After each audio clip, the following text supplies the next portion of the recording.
Farmer ISRO scientist Nambi Narayanan की life पर based movie rocketry audiences को काफी पसंद आ रही है। एक साइंटिस्ट की पेट्रियोटिज्म की कहानी रॉकेटरी ने नम्बी नारायणन की लाइफ के उतार चढ़ाव को बखूबी दर्शाया है। इस कहानी से न सिर्फ साइंटिस्ट नम्बी की लाइफ लेकिन इसरो की भारत के स्पेस सेक्टर के विकास की स्टोरी भी उभर कर आती है। कैसे कांग्रेस ने रोड़े लगाए और कैसे उस समय हमारे साइंटिस्ट को दूसरे देशों के सामने हाथ फैलाने पे मजबूर होना पड़ता था। Nambi Narayanan, project director of cryogenic, project director of second stage, project director of third stage, associate project director PSLV. Tickets या ट्रैवलिंग तक की फंडिंग लिमिटेड थी और किस तरह से कैसे भारत के प्रतिभाशाली रॉकेट साइंटिस्ट को मजबूरन देश छोड़कर दूसरे देशों में काम करना पड़ता था। भारत आगे बढ़ना चाह रहा था, स्वदेशी रॉकेट्स बनाना चाह रहा था, लेकिन उनकी रॉकेटरी को सही थ्रस्ट नहीं मिल रही थी।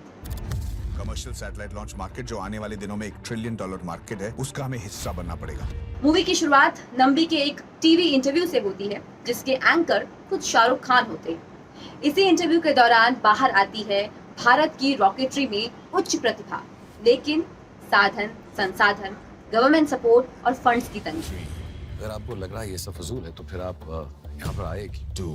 मैं यहाँ इसलिए आया हूँ क्योंकि मेरे साथ जो हुआ वो स्टेज में किसी और के साथ नहीं होना चाहिए। इस पिक्चर ने बहुत ही सेंसिटिव तरीके से नम्बी नारायणन के पैशन को कैप्चर किया है और साथ ही उनके जीवन के सबसे दुखद फेस को भी पर्दे पर बखूबी दर्शाया है।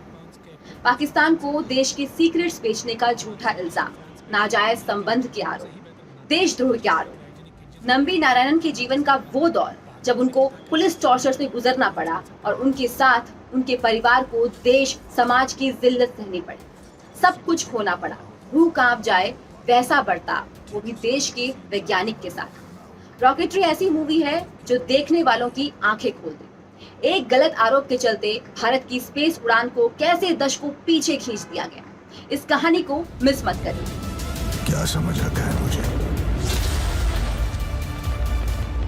मैं एक रॉकेट साइंटिस्ट हूँ।